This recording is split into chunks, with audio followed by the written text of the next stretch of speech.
दोस्तों नमस्कार। आज हम आपको बेहद बड़ी और महत्वपूर्ण खबरें बताने जा रहे हैं, लेकिन इससे पहले डालते हेडलाइन पर एक नज़र। धार्मिक आज़ादी पर टिप्पणी को लेकर भारत ने अमेरिकी संस्था USCIRF को जमकर लगाई लताड़। भारत के लिए एक अच्छी खबर, मई के अंत तक भारत में तैयार हो जाएगी रैपिड टेस्टिंग किट। 3 मई के बाद यूपी के कुछ जिलों को लॉकडाउन में राहत दे सकती है योगी सरकार। EPFO के पेंशन भोगियों को मई से मिलेगी राहत। अब अंतिम खबर में जानते हैं देश में क्या है कोरोना वायरस की स्थिति। आइए अब जानते हैं विस्तार से खबरें।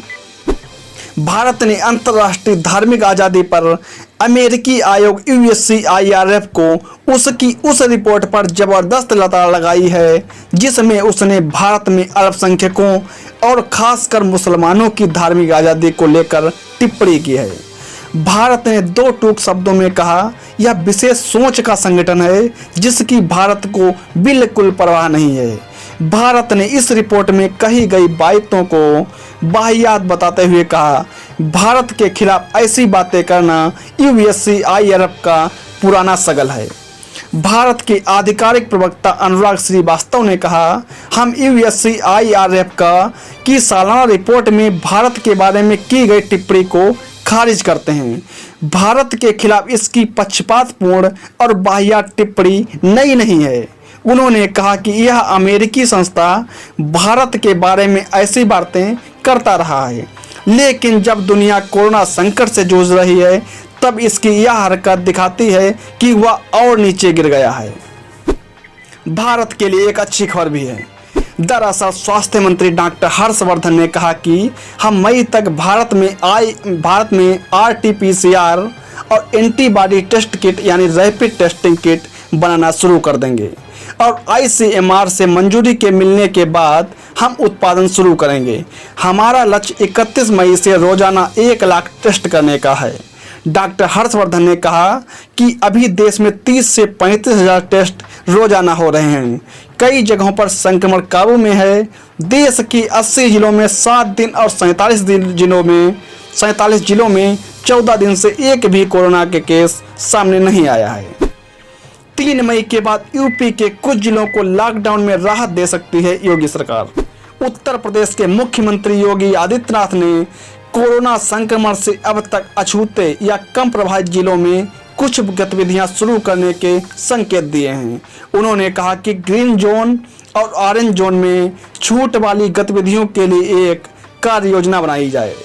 दरअसल CM योगी टीम 11 के अधिकारियों के साथ लॉकडाउन व्यवस्था की समीक्षा बैठक कर रहे थे। उन्होंने कहा कि 3 मई के बाद औद्योगिक इकाइयों को किस प्रकार शुरू किया जाए, इसके लिए एक कार्य योजना तैयार की जाए। बता दें कि कोरोना को लेकर 3 जोन बनाए गए हैं। रेड जोन में वो जिले हैं जहां 20 से ज़्यादा संक्रमित मरीज हैं, उन्हें छूट नहीं मिलेगी। ऑरेंज जोन में वो जिले हैं जहां पिछले 14 दिनों में कोई नया केस नहीं आया है, उन्हें कुछ रियायत मिल सकती है। इसके अलावा वो जिले शामिल हैं जहां एक भी मरीज नहीं है या बीते 28 दिनों से कोई नया मरीज नहीं आया है, वहां लॉकडाउन में राहत दी जा सकती है। EPFO के पेंशन भोगियों को मई से मिलेगी राहत। कर्मचारी भविष्य निधि संगठन यानी EPFO मई महीने से 6.3 लाख पेंशन भोगियों को पूरी पेंशन देना शुरू कर देगा, जिन्होंने रिटायरमेंट के समय कम्यूटेशन का विकल्प चुना था।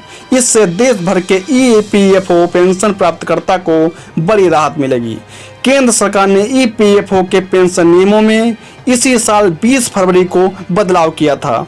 इससे रिटायरमेंट के बाद पेंशन कम्यूट करने का विकल्प चुनने वाले पेंशन भोगियों को सेवानिवृत्ति के बाद 15 साल बाद फुल पेंशन की व्यवस्था फिर से लागू की गई थी। इस फैसले से 26 सितंबर 2008 से पहले रिटायर होने वाले 6.3 लाख पेंशन भोगियों को फायदा होगा।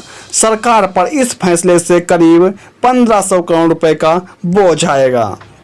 अब अंतिम खबर में जानते हैं देश में क्या है कोरोना वायरस की स्थिति।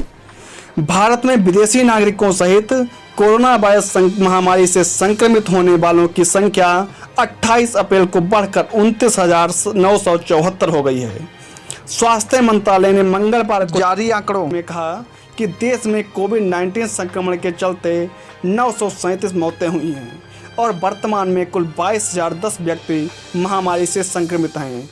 वहीं पिछले 24 घंटे में कोरोना के 1594 नए मामले सामने आए हैं, जबकि 51 लोगों को इस वायरस की वजह से अपनी जान गंवानी पड़ी है। पिछले 24 घंटों में कोरोना से संक्रमित 684 लोगों के स्वस्थ होने के साथ ऐसे लोगों की संख्या 7,027 पर पहुंच गई है। सब्सक्राइब करें हमारे YouTube चैनल को और हर अपडेट पाने के लिए बेल आइकन को दबाएं।